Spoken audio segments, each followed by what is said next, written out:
and try to build a beautiful altar, or let's say a simple altar, for presenting the offerings. As you all know, that in the olden days, in before the temple, there was this altar to present the morning and evening sacrifices, right? So they started doing that again. They said, "Oh, and, we don't want to, disobey God again. We want to just obey Him." So they started to rebuild the altar first, and then from then on, they wanted to build the temple. All right. So this is the little bit of background that I'm giving you. And then after this, this altar, while they were trying to build the temple, they say to the masons and to all the construction workers, the carpenters, they say, "Hey, come on, whatever is underneath the temple which was already broken, the first temple, the majestic temple that was built by Solomon, now the Babylon came and destroyed, took the articles, and now these people came back after 70 years. They're asking to dig up and try to find out the wood or whatever possible, try to bring out so that we can reuse." And while they were trying to dig and trying to find the resources, what happens is, very interestingly, there's a group called Samaritan group. So this Samaritan group comes, hey, we are also the believers of Yahweh God. We are also, believe in the true God that you worship. Come on, wait. What? We are Israelites. We are Samaritan. How can you worship our God? Now, what they were trying to say is just because, just as how the Israelites were taken into Babylon, there were kings bringing people from Assyria and, other countries and put them in Jerusalem. And there were also some people who were not taken, like the proper Israelites, the original Israelites, who were not taken as captives, were here in Jerusalem for these 70 years. But while they were here, since there was no word of the Lord, they were trying to intermarriage with the Canaanites or the Samaritans, and there was all mixture. So this group comes and say, "Hey, we would like to rebuild the temple with you." So the Samaritan wanted to join, but then the Zerubbabel says, no, because of this mixture, because of this kind of mixing, we go to heathens and try to get married and try to take some help and this and that, we face enough problem. Now we don't want to take any of your help. Now listening to this, you think these Samaritans were happy? No, they were not happy. They were trying their best. They were trying hard, how can we, trouble these people. Actually, they were coming not to with the sincere heart saying we want to build. No. They were coming to actually trouble. So, because they were denied, they were trying to weaken the hands of the Israelites. They were trying to weaken the hands, how? Try to steal away the resources, or try to do some gossip. Say, hey, this is what. All these kind of things they were trying to weaken. Now, while they were weakening the hands of the Israelites, they were growing strong. The more they get stronger, the Samaritans, the more the Israelites were being weak or becoming weak. So, what do they say? They say that, the Israelites say, I think maybe the time of the Lord has not yet come. Maybe we think that the 70 years prophecy is not fulfilled.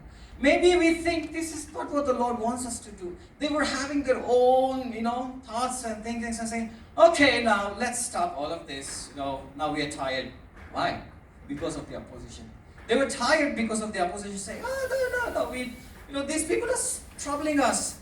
They're not even going and asking the Lord. It's Lord, please help us. No, we don't see any kind of such record. So while there was trouble, these people,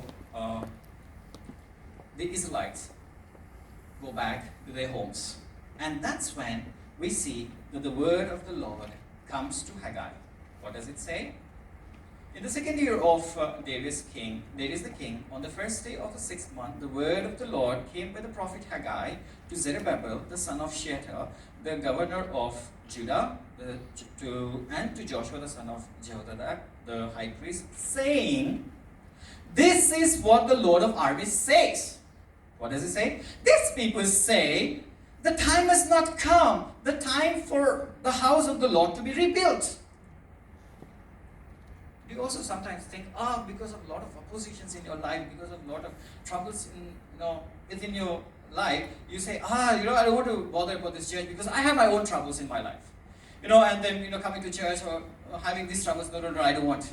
Try to give up. Have you ever done that? I don't know, you don't have to raise your hand, but just think for yourself sometime. It does happen. And it did happen with these people. Because they were trying to do a very good job, right? They were trying to rebuild the temple and try to bring glory to God. But there was trouble. And because of the trouble, what did they do? They were trying to, just avoid. They were trying to just. We would, of course, go back to some commentaries on some stories of what happened. But for now, I'm just trying to tell you in a brief story. And then the work that they did was not prospering. They were doing so much hard work, like you can open in the book of Haggai chapter 1 verses 3 and 4, you can look for yourself. It says, you are working so hard but you're not getting any fruit. In the verse 6 also it says, you eat a lot but you're not full, right? So Ellen White Wright said something like this: because they had let the temple lay waste, the Lord sent upon their substance a wasting drought. God had bestowed upon them the fruits of field and garden, the corn and the wine and the oil as a token of His favor. Just because they were saying they came back, they want to rebuild, the Lord was showing favor, trying to give the bread, trying to give them oil and the wine, trying to provide them all the necessity. But what were they trying to do with these resources? But because they had used these bountiful gifts so selfishly for themselves, the blessings were removed. It's so unfortunate, right? The Lord is trying to provide you with something like some resources to be a good instrument for the church, but unfortunately, because of some trouble from outside, we give up. So unfortunate. And the blessings are also being removed. And then because there was an opposition or the trial that was before them, they say, no, this is not your time to rebuild. No, this is not your time for me to, be the leader in the church or try to help the church. No, it's not my time yet. That's why I'm titled, It is Time. It is time now that we have to face this temptation of the opposition. If not, we would continue to say that, no, it's not my time.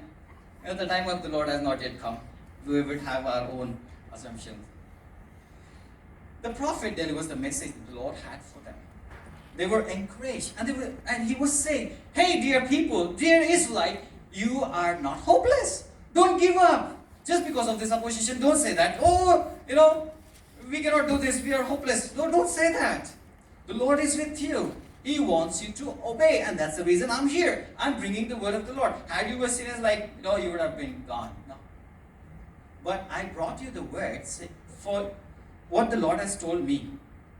You are trying to, just do for yourself. The Lord wants you to turn. In verses 7 it says, consider your ways. It says what? Consider your ways. And that's where the hope we find. We find the hope in God.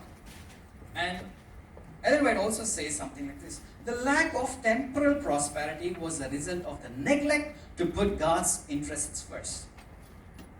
The prophets declared, had the Israelites honored God, had they shown Him due respect and courtesy by making the building of His house their first work, what would happen, my dear church?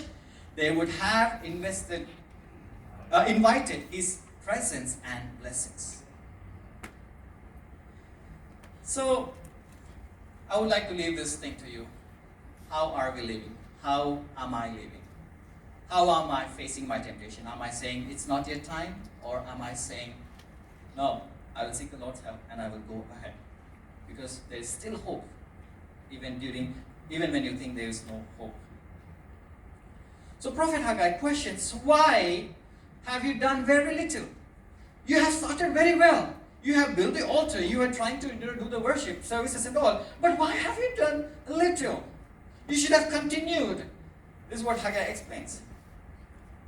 And then in verses 6, as we read, because of the reason that you ignore the work of the Lord, you eat full, but you're empty. You drink, but you're still thirsty. You wear so many warm clothes, but you still don't feel cold.